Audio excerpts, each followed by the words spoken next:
The only way you're going to get fired because of AI is if you didn't embrace it and figure out how to use it to make yourself more productive. Hi, I'm Esther. And I'm Shaun. I write about AI news here at TechTarget in Massachusetts.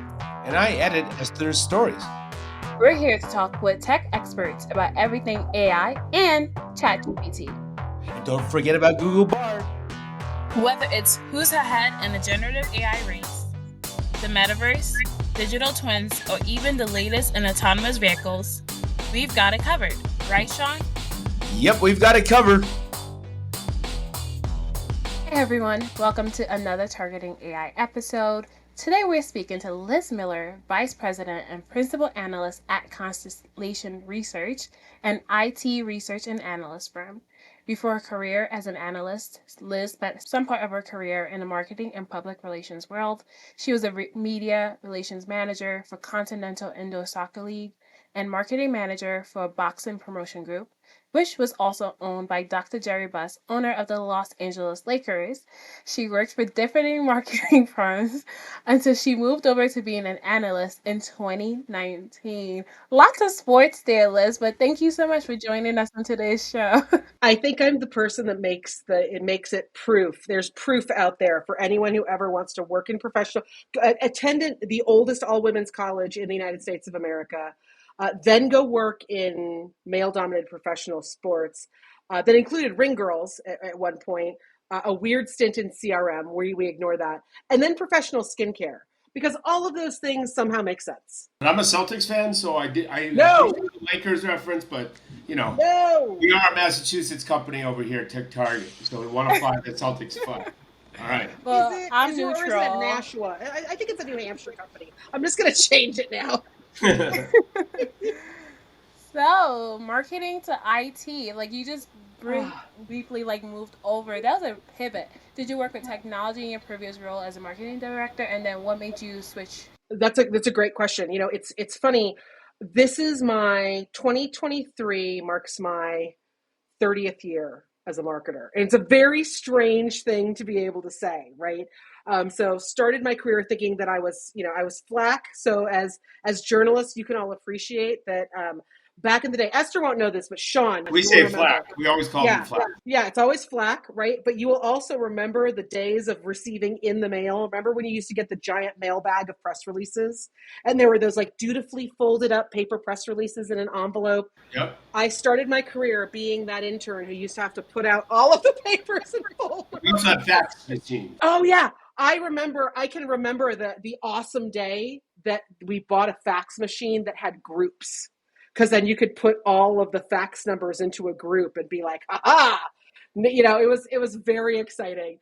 But I will say, I say the commonality in my career has certainly been marketing. And throughout my career, I've seen these waves of technology crash into the marketing function. And as marketing has evolved, arguably technology has evolved. Sometimes arguably ahead of it, marketing's had to kind of chase and run after it a little bit. But I've somehow always been involved in technology. I remember my very first job with the Continental Indoor Soccer League. I remember when we had the internet, which was also called the AOL disk, and we used to slide it into the machine and you'd have to shout like, "Hey guys, I'm going online," because that meant a phone line went down and you'd hear that. So I would like to say that the earliest parts of my career were in the earliest parts of social, and technology has been a common thread throughout. So how about AI? How much do you spend in your daily job focusing on AI, and what are your clients? And not generative AI, just generative AI, as you noted in one of your writings, you attach that to the end of every other word nowadays. It's everybody. A thing now? Yeah, I'm gonna put, you're Shaun GPT, you're Esther GPT, I'm Liz GPT. It's fine. And we'll talk more about that later. But what are your clients?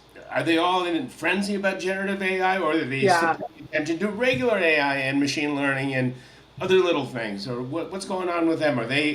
That's a great question. They don't know what to do. They're so excited, or it's a great question because I think that the answer is a little bit of everything, right? So I think that I made the transition into being an analyst in 2019, so about 3.5 years ago, almost 4 years. I think, if that's the math. And even then, even when I first started reviewing technologies and working with both the vendors side of the equation, as well as still with the CMOs and a lot of the buy side and the CXOs and the CDOs that are still our clients today, I think that AI was more of that thing that felt just off into the distance that we knew was going to have a substantive impact on how we were able to deliver on all of these great customer experiences that we were all kind of dreaming up at the time. But then it was more like ML was the flavor of the day, right? And ML has always been a very important part, especially for marketing, because it has always represented that next best decision, the recommendation engine. I think in the early days of commerce, especially flavored by Amazon, that machine learning capacity to look through an individual's history, their behaviors, their signal, and for us to then be able to kind of pick that one little needle out of our commerce haystack and say, this is what you want, right? Like that was the nirvana for a really long period of time.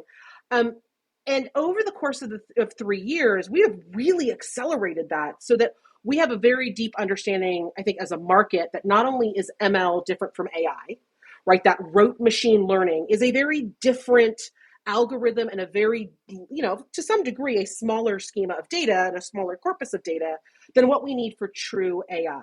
That is self-learning, to some degree self-healing, to some degree, capable of establishing autonomous processes that can then be repeatable and automated, right?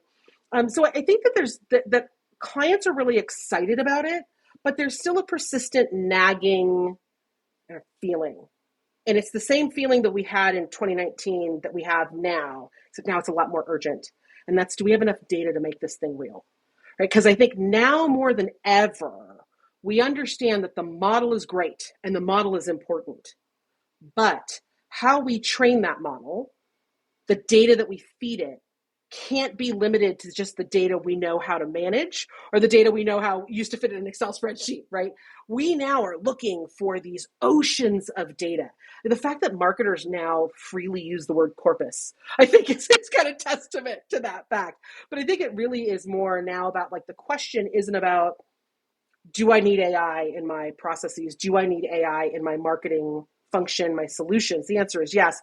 That answer is yes across the entirety of CX, right? All three horsemen of the apocalypse, sales, service, and marketing. We are all looking for AI applications to help us be more efficient, to help us be more productive, to help our customers be able to engage with us in very different ways. So now the question is, do we have the right data? And are we automating the right processes to make AI truly something that has value on both ends of this dynamic equation, both for our brands and for our buyers? Yeah, I was going to say, I remember starting in 2021, and that was still kind of like that blurry line of, like, what is AI? What is ML? Is ML AI? Is Right. ML? And like And now, the awful Gantt charts, people would be like, you could have one, but without the other, but you can't have the other without the one. And you just like, yeah, it's so funny. But I guess our next question is, what would you say are some of the general use cases or applications of AI in customer experience? Or moving now into generative AI and customer experience. So I think that it's a really exciting time. It's a fast moving time. I think generative AI has kind of forced, it's like that like cinder block that gets put on your foot on the driver's, like it like forced us to step on the gas and figure out what AI meant for our organizations. I think like if we start specifically with marketing and then we kind of broaden the lens to CX, I think with marketing, where I'm seeing the really important use cases for marketers to wrap their heads around now, really around new ways that we can interrogate and embrace data. I think for a very long time with marketers, we've kind of been forced to limit what our view of data could be. Data was really the stuff that we owned and we could access, right? Or the stuff that we could manage, the things that everyone would let us have access to. And when systems are set up like that, and when data is set up like that, fundamentally, you end up in this weird game of like corporate don't touch my button, right? But because what happens is, like, you have all this amazing data, this is customer service. And customer service is like, whoa, coloring in department, don't come here, marketers, I own CX now and I shall keep all the data. So, corporate don't touch my button. And then all of a sudden sales is like, ha ha ha, I own revenue because now I'm revenue optimization. Corporate don't touch my button, right? And everyone kind of ends up in these haunched positions. And we forget fundamentally that all of this data is really intended to be in the service of our customer, not in the service of us or in the service of our function. And so as we kind of greedily get it into our little fiefdoms, we end up delivering worse experiences. And I think that AI has opened our eyes to a lot of that, because AI, if you ask, let's say, an AI-powered or a generative AI-powered segment generator. Lots of companies have them now, right, as part of their marketing automation solutions. If you ask that segment generator, hey, is there another audience that does as much business as who I think my best customer is, but maybe doesn't have the same characteristics of who I consider our best customer to be? And all of a sudden AI, who does not have the bias of, oh, well, that's customer services data, or, oh, that's sales data. They just go look at customer data, and that AI model is turned on to that and says, oh yeah, here's a segment. It's people who live in the Northeast who haven't bought this specific product before, but has all the same intent signals as your best customers. And here are the 3 things that you can do that have a 90% chance of having them turn into a high qualified lead.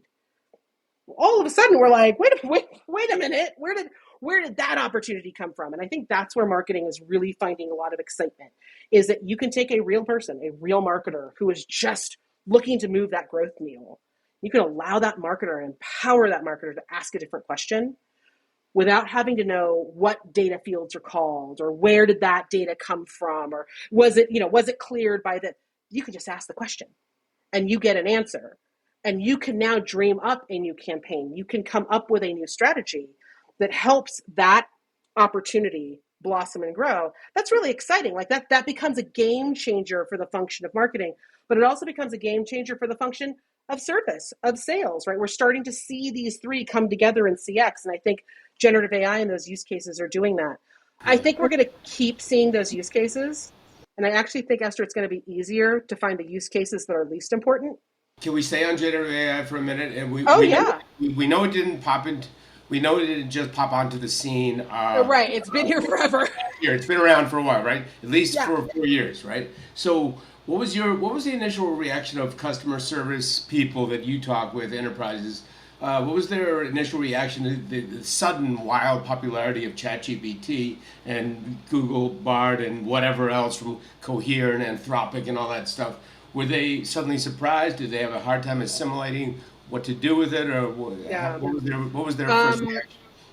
Okay, so it's funny because specific to that market in customer service found a potato in the hallway, and that potato had the letters C and X written on the hot potato. And they picked it up. They're like, someone left a hot potato in the hallway. We love this potato. We're going to start calling ourselves CX. I love your analogies. It gives me heartache and headache every single time I think about it, right? Because at the end of the day, marketing did the same thing about 10 years ago. Like, Shaun, you'll remember this, right? Remember when marketers were running around the hallways like, I own CX because I own every single experience. CX killed CRM. CX killed CRM. Nobody thought about CRM anymore. CX killed CRM. CX tried to get every CMO fired, right? And so everyone, we're like, no, like sales walk by it, we're like, not touching that sucker. But all of a sudden, everyone in the contact center was like, potato, like, no, put it down. Ugh. So, the reality is, I think in the contact center, generative AI unlocked a whole lot of opportunity, because if there is one location in our business today where customer voice is stuck in this little tiny can, it's the contact center. And there's 2 reasons why. A, the contact center doesn't want to let go of it because they understand that's their power, right? That they are the front line. They are literally the front line for 90% of every single customer experience journey, right? They are the ones that get the brunt of it. But no other department has really known how to untap that data until now, unlocking things like large language models, right? Because you can now take all of these phone calls, and though that transcribed to text can happen in an instant, the minute the caller hangs up the phone, all of a sudden your systems can start to analyze, what is that high fidelity signal? What could that customer's next opportunity be? But if we don't let it out of the contact center, it just becomes another fiefdom of data, right? What generative AI is doing is really kind of unlocking that. So now marketing can pull that information in. And more importantly, we can start to right size. And Shaun, you just said something, right? Like CX killed CRM. Yes, but it's funny what AI is going to do, because what AI has started to do is right size CRM and right size CDP so that organizations start to look realistically at what these tools need to be, right? If CRM was intended to be the relationship management view of how our sales teams, right, engage with those people buying, the CDP, the customer data platform, is intended to be that spot where all of the actions that our customers can take, all the ways that they might engage with our digital products and get all centralizes, right? So that means information from CRM, information from the contact center, all comes into the customer data platform and can now enrich all of the front lines, the deployments of customer experience, right?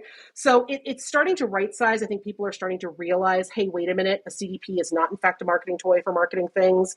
It is that repository, that data lake for customer data and customer experience. And in the contact center, they're realizing, wow, I don't just have to be measured on things like call deflection. I actually do have a stake in customer experience improvement and how the sentiment and the voice of the customer then disseminates through the rest of the organization, how the intelligence about that conversation disseminates through the organization. So I think it's bringing a whole lot of strategy and strategic focus into the contact center, and it's forcing all of these little fiefdoms of CX to kind of wake up and not only partner more intentionally with each other, but to do it quickly. That's interesting because a lot of people would think when it comes to generative AI, especially when it first started, this idea is, oh no, it's going to take our jobs. So what do you think about that? Is it going to take the jobs away? The only way you're going to get fired because of AI is if you didn't embrace it and figure out how to use it to make yourself more productive, right? Like there's the reality is like, so the kind folks at Adobe were very nice and got me in as on the beta of Adobe Firefly, which of course is the generative AI that is in the, the large diffusion model and, with all of the asset creation. And here's the thing I learned playing with Adobe Firefly. And it's an amazing tool. Like, do not get me wrong. And I've played with other ones here. I've played with Dolly, played with a lot of them. Graphic designers, I'm here to tell you right now, no one's coming for your job. Because the ability for AI to create the perfect image is dependent on the person writing the brief, writing the perfect brief. And if anyone's ever worked in a creative art department before, they know no one's ever written the perfect brief. In fact, if you read the first brief that was given, and then you look at the graphic or the image, the asset that was delivered, and just you don't know anything in the middle, you'd be like, Do you mean is brief a prompt? Wait, is brief a prompt? Yeah. Okay. Yeah. So if you think about, but think about it, right? When you go and ask your creative team for the perfect image that goes along with an article, right? You are going to say, this is what I want. In the before times, December, yes. You would have done that and you would have gotten an image and you would have gone like, no, I needed to do this more. Or no, I want someone to be in a green dress. Or no, my favorite, I want the image to pop more. Yes. Right? So now imagine that request is now a prompt going into an AI engine. People haven't changed what they're asking for, right? They have to refine. They have to keep going back. They have to go back and say, no, I want that person to be wearing green. No, I don't want them to be actually green. I want them to be in a green sweater, but with a white shirt. In the same way, we've had to learn how to be better at asking creatives for assets. We also have to be better about architecting our prompts. It's literally asking people to be prompt engineers who were never meant to be prompt engineers, right? And that's what like the early learnings of generative AI have been. I think that the reality is that what happens, like let's just be pragmatic about it for just a moment. Everyone has introduced some type of either subject line optimization or email body recommendation. So you can write the body of an email, right? And this is great, especially like in sales functions, because you could look at that sales record, and the seller can just say, hey, AI, craft the response to this, and the goal is to set up a meeting. And so AI can then scan through all the best of the best emails that have ever gotten the most responses. And they can put in everything from those buttons to set up calendars. They can have workflows to follow up. It's a great process, right? It's trained on the most effective emails that generate a response to, it predicts and it generates. Marketing's a little different though, right? Because we can look at all of these emails and say, oh, this was the very best email. It got the most response. But then when do we hit that point in critical mass when every single email now sounds exactly the same? And we're going to start doing the same exact thing that we've been doing for the last 20 years when it comes That's to the email. echo chamber. That's the generative AI echo chamber. Exactly, right? So it's the capacity for us to keep feeding new and keep feeding better and redefining what better and good is. That becomes the art form to AI. But the baseline of that will always require a really smart marketer somewhere saying, hey, wait a minute, I'm going to try something new. And I'm going to write this in a completely different way, or I'm going to try something completely different. And I think at the end of the day, that's what gets me most excited about AI, is because it takes all of the mundane. It takes me having to sit there in front of a spreadsheet, fixing all the data, making sure all the data is clean, making sure all of my assets have been meta tagged properly. It takes the mundane off of my plate. And it gives me the freedom and the breathing room to sit back and say, yeah, you know what? I know that email's been effective 10 times, but you know what? What if I tried it this way? It's an open glide path now to give us the time to think of what that this way is. We can come up with completely different copy. And if it fails miserably, is it really any better or worse than the 82% of failures that emails delivers today? Right? So I think AI is giving us it's giving us some empowerment in marketing that we haven't had in a little while, right? It's opening up our day to actually be really good at what we're really good at. I kind of understand that aspect of it, right? So it gives the marketer still needs to go back and fine tune the prompt, right? But what if you're not a marketer, right? Is that you're still the AI, the prompt is Absolutely. It's not really the concern. It's what's being generated that's the concern, right? The prompt isn't the concern. The data is the concern and the output's the concern, right? So I think that if we split this into, like, I'm a marketer, that's my 9 to 5, but like outside of work, I'm not, in theory, right? So am I comfortable with AI generating potential images of my daughter in different clothes because I wanted to have her try on different outfits in a commerce situation? My answer is no. I'm not really comfortable with that, right? Because I am one of those people that likes to read all the fine print, and I don't want someone else owning pictures of my daughter, So I think that the two sides of AI become really, really interesting, because as a consumer and as a person, I love the idea that AI is going to make my life easier. It's going to give me some of that value back. It gives me some of that time back. Might save me some time. It might save me some money. But I don't like the idea, and I'm not willing to just blindly wander into a world where I'm not fully aware of who's involved with my touch points and my experiences and engagements. And I think we're quickly getting to that. We're quickly getting to that point where people are hyper aware of not only what privacy means for them, but what their data, and that their data isn't just what they've entered into a form, but their data is their face. Right? Like, we didn't have to think about that before. You don't have to think about the fact that your face is data now, but now it is. So what's that currency? What's that exchange rate that you're willing to give of, you can have this side of my face if you give me this, this, this, and this? Like, what's that exchange rate for people? And I think people are starting to calculate that now. Okay, so Liz, I want to bring up digital assistants. You just recently spoke to Esther about digital assistants, and I just edited that story. It was great. It's going to go live next couple of days. But since that, I've heard that some digital assistants now even have their own digital assistants. Oh, yeah. There's so many digital assistants, right? So that was my joke. I like that. So anyway, ChatGPT, right, spawned all these digital assistants that Yeah. have infused with generative AI, right? And so what makes an actually a good digital assistant, right? What makes a good one? I mean, we had some ones that didn't work all that well, like Siri and Alexa works okay, and Don't now say we it. have Shh, don't say Cortana. it too loud. They're listening. I Shaun, know, they're going to start but ordering it's a things walled now. garden. They can't get in here. Apple's got a walled garden. They can't get into this podcast. No, I'm an Apple person, but Siri is like, Love it it. doesn't understand me. Teams understand me. Right. Siri just Right. doesn't understand me. But you have just walked into the perfect human experiment of what is the difference between ML and what is the difference between AI?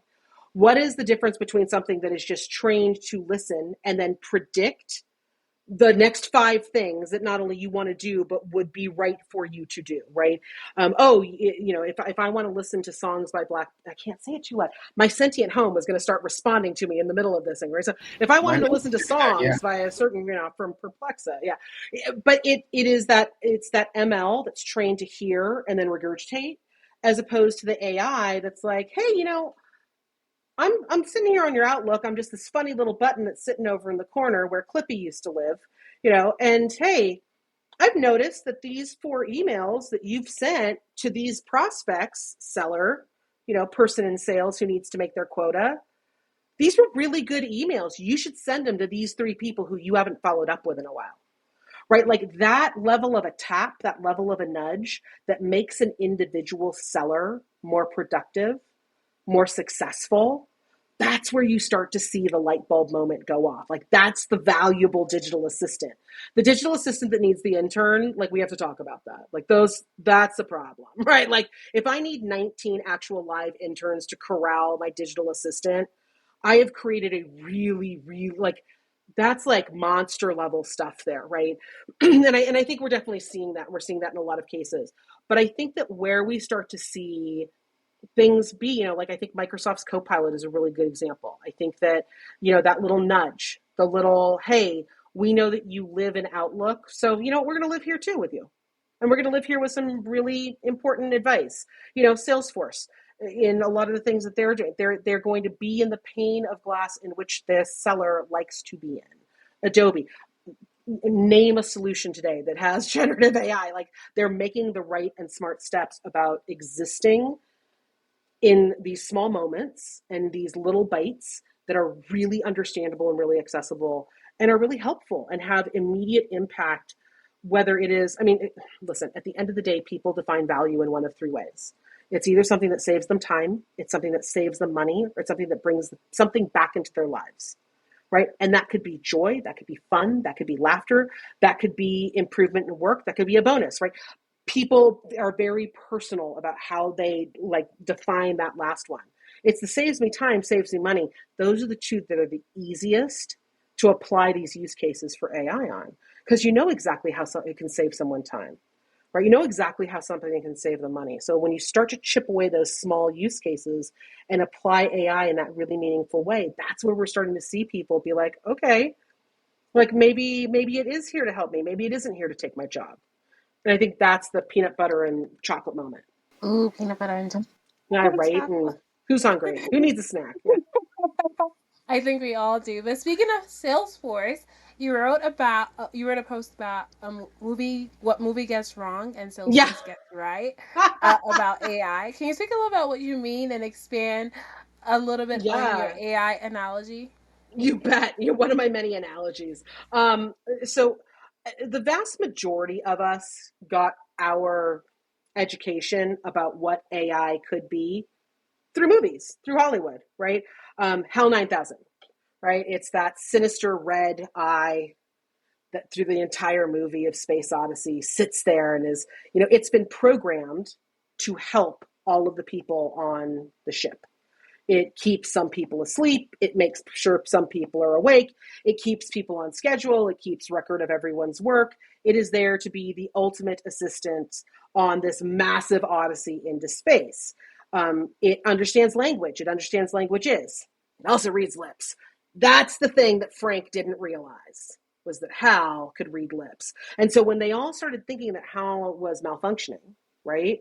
And something's wrong with Hal, we've got to shut Hal down. Hal was given one directive: don't let this mission fail. Whatever you do, eliminate anything that's going to actually make this mission fail. And all of a sudden, Hal comes to the realization, because it's sentient, thank you, Hollywood, that people were the problem. So it jettisoned Frank out, right? And so what does Dave want to do? Dave wants to go get his friend Frank. And he says, Hal, in the most iconic lines in movie lore, Hal, open the pod bay doors. And Hal responds in the coolest, most sinister, top movie villain billing way. I'm sorry, Dave, I can't do that. Right? It takes over. Hal takes over. And that becomes our foundation of what AI could be. So when people start to talk about things like hallucinations, when people start to talk about things like, well, it's not getting the prediction right, or is it becoming sentient? In the back of our minds, and it's just psychologically, we can't help ourselves. In the back of our minds, if you close your eyes and you hear the phrase, that AI became sentient. In the back of your mind, you're picturing a red eye, and you're picturing some dude frozen floating in space, right? And you're like, oh, snap. Is ChatGPT going to open the pod bay doors, right? Like, because that becomes our mental model for what AI is. That's a problem. That was Hollywood. It was a movie. They wrote an amazing villain, right? It was this incredible villain that no one could comprehend, because how could a computer that just went from the size of a room, right? In that day and age, it went from the size of a room to something that could sit on your desktop to something that could go to space. How could that thing be smart, understand, read lips, formulate a plot, murder someone, right? How could it possibly do that? It can't, right? Because that's Hollywood. It was Hollywood. In real life, we feed it the data. We are feeding it its bias. We are feeding it all of the things. We are crafting the model. We are crafting the data sets. But still, when we talk about it, in the back of our mind, psychologically, we can't get that red eyeball out of our heads.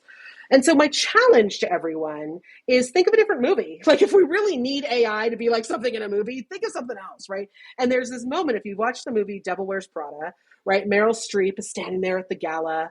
People are walking up to her. And what does her assistant, Andy, do?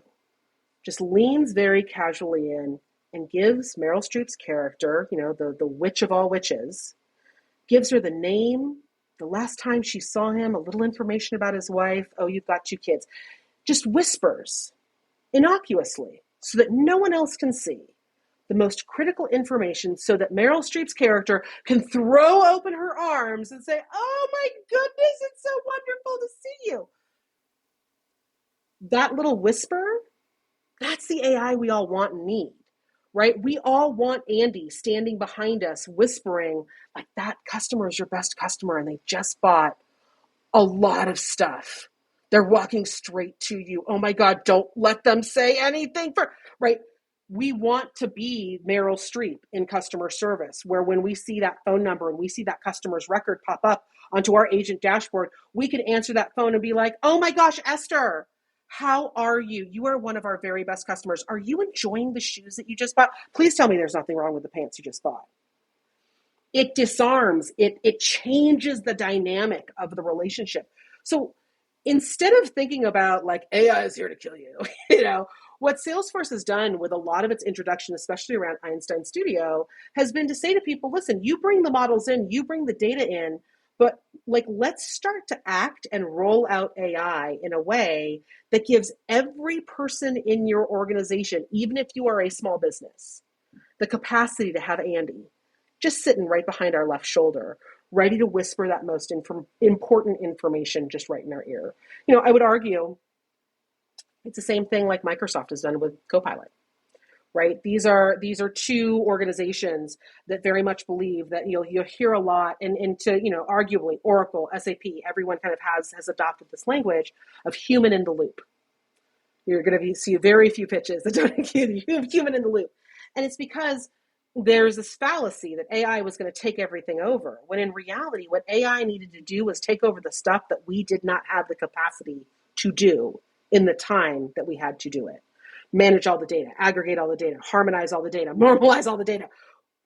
AI picks up where human capacity leaves off, but it should come right back to the human, to the person, so that we know, hey, Thank you, Andy, who just whispered information in my ear. I now can know because of my skill and who I am and what I've done. I now know how to translate that into an experience or an engagement. And I think that's where we're starting to see AI take shape. And that's what I meant by that analogy of like, there's nothing wrong with HAL 9000. It's a great villain. It is a great villain. I mean, there is nothing more chilling than hearing a computer say, "Oh, I'm sorry. I can't stop me from killing you." It is horrifying. It like just blew someone out. Okay, so I grew up with that movie. Esther, I don't know if Right? you've seen Esther, 2001 if you haven't seen Dynasty, it, but like Shaun, you know what I mean, I right? But like, do, and I always thought AI was evil until I started to learn right, otherwise until pretty recently. But and then it became evil again all of a sudden. They became good, and then it became right. evil, and now How they'll realize it's robot. probably mostly what you make it.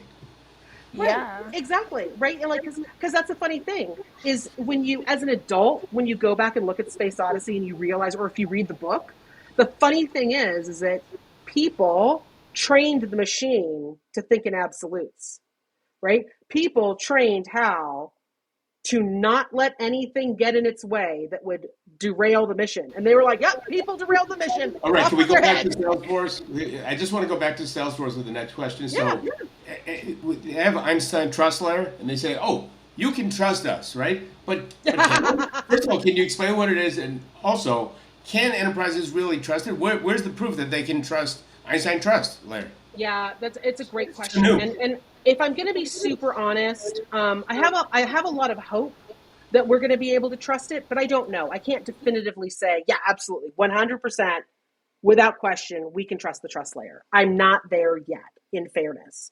But I think their intentions are good. So I think that gives me a lot of hope and gives me that opportunity to sit back and see what happens.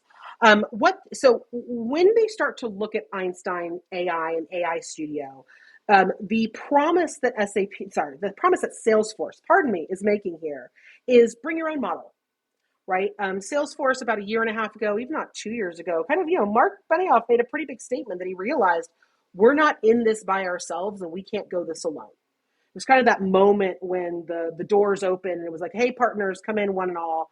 We're not going to be the only thing in a stack. So let's be an open environment and let's have everybody come to this party."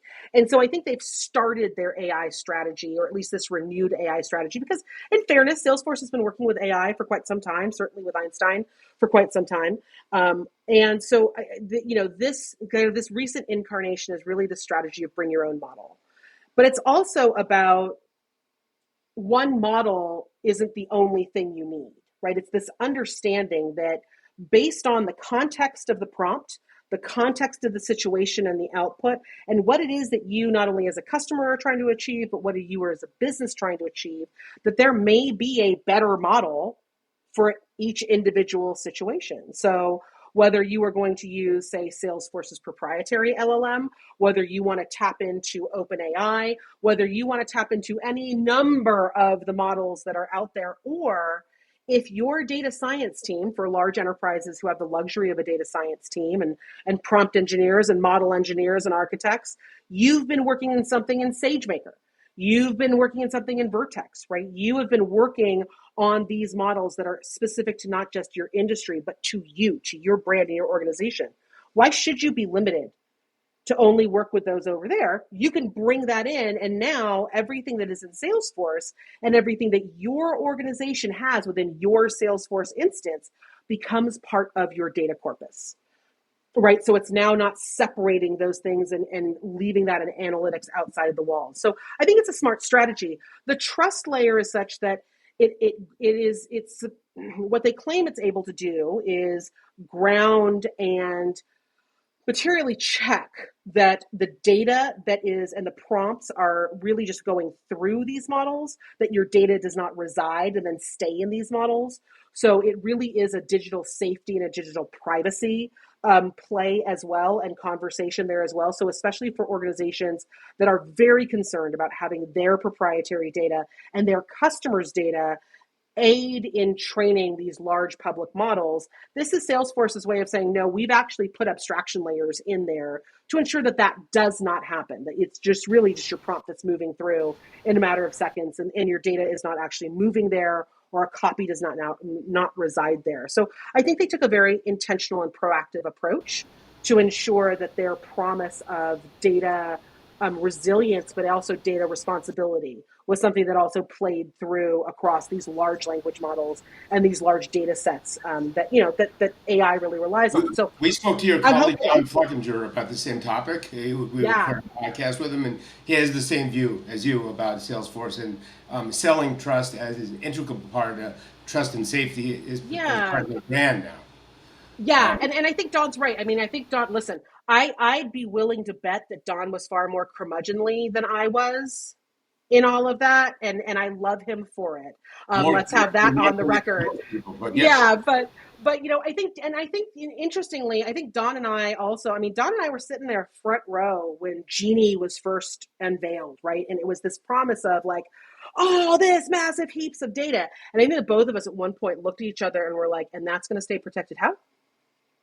Like, does this not feel a little precarious? And so I think that Salesforce felt that. I think Salesforce, well, they probably felt it definitely from the two of us staring at everybody cross-eyed, but I also think that Salesforce has been hearing its customers saying, listen, it's not just about privacy and it's not just about security, it's about brand security and that awareness that every time we are asking this prompt, every time we are tapping into AI, are we also risking our reputation with our customers? And there's a willingness to not want to do that, and I think Salesforce is trying to step up to that. I think you're also seeing that in a lot of other, in a lot of other solutions. I'm seeing this kind of trust factor, this abstraction layer, this ability to not only bring your own model, but then to also opt out of models and make sure that your model isn't training larger models. It's something that a lot of organizations are talking about and putting into place. Adobe being one that comes to mind. Listen, stay tuned. You're going to hear a lot from Adobe coming up in this next quarter, and certainly as we start leading into Adobe Max about a lot of the promises that they made in March around Adobe Summit with the introduction of their Project Firefly. And they were very committed to, listen, we are using stock imagery, but we are also looking at a pathway so that creators, whether they are using AI or whether they are creating the good old fashioned way, that creators find a path to monetization and that they have specific consents and that they have specific controls that they can have over their content that goes and trains these models. So I think you're going to start to see a lot more conversation around not just ethical AI, but really what does it mean to have a trusted, trustworthy AI that you're willing to hang your brand reputation on? So I want to pivot a little bit, because speaking of trust, Twitter, right? Everybody, now known as X, I used can't. the platform. I can't. I What do you can't with think them. will become of the platform now that Musk owns it? Elon Musk, that is. And what does AI? What role does AI have to play? Well, the AI question is probably the easiest question to ask in all of that, in that Elon Musk is funding and owns his own AI company, right? So he has a vested interest in coming up with his own answer to the dangers of AI. So I tend to look at when every time Elon Musk stands on top of a mountain and shouts that's dangerous, I then immediately have to go and figure out what company he owns that will solve that danger because it's usually some part of the equation. Do I think he's 100% wrong? No. Do I think he's 100% right? No. I'm not like, I don't have an Elon Musk fan club t-shirt laying around.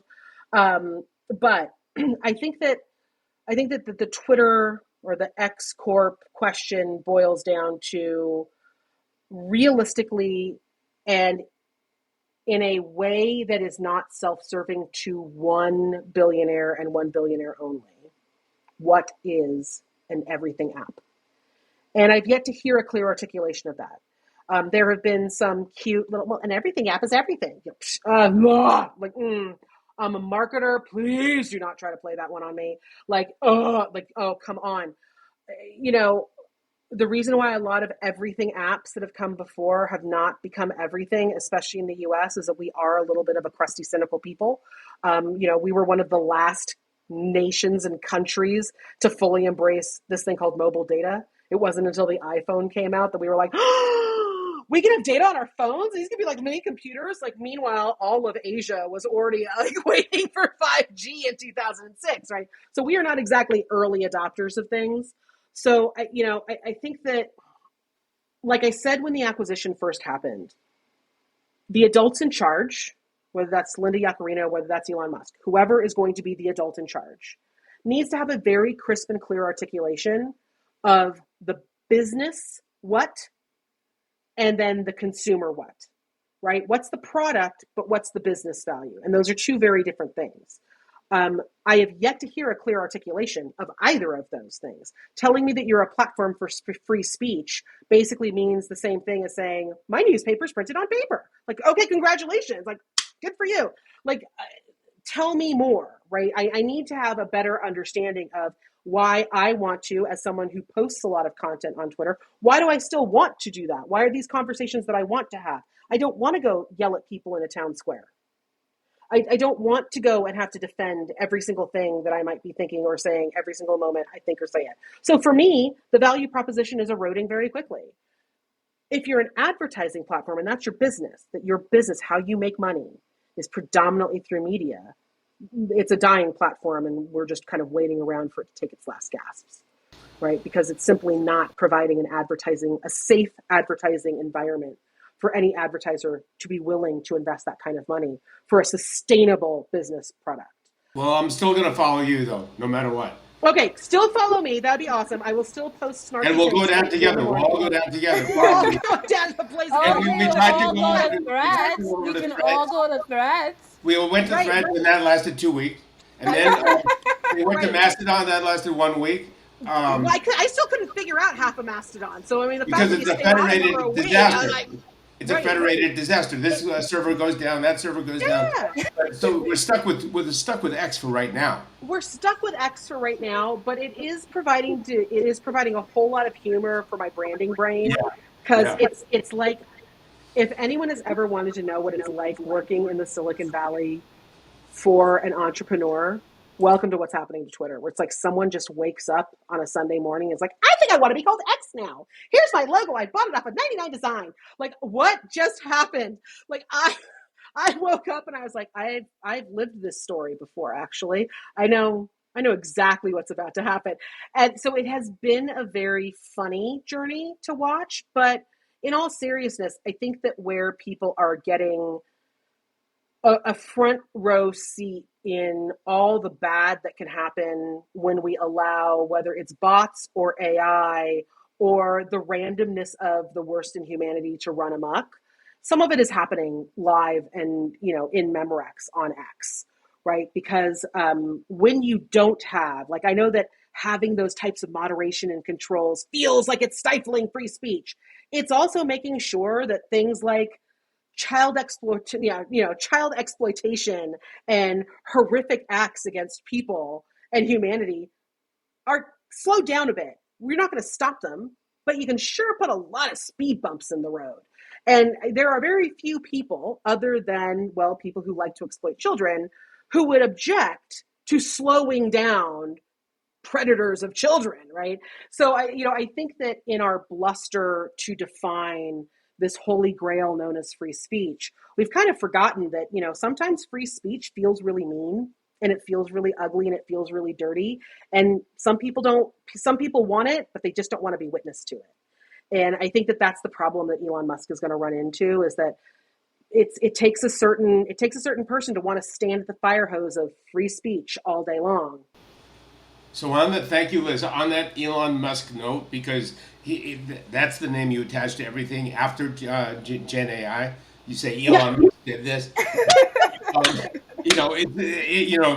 Party conversations always those two topics. Drinking games. Here we go. Yeah. Thank you so much for your time. And thank you. This is hilarious. I love it. Yeah. Check out Liz's stories on Constellation Research. You're a really good writer too, Liz. Thank you. And converse with her on X for the time being. And we will speak to you next time. This was great talking to you guys. Thank you. Bye-bye. Thanks for listening to today's podcast. Please remember to share on your favorite social media platform and leave a review. For more on today's topic, please check out the TechTarget News website.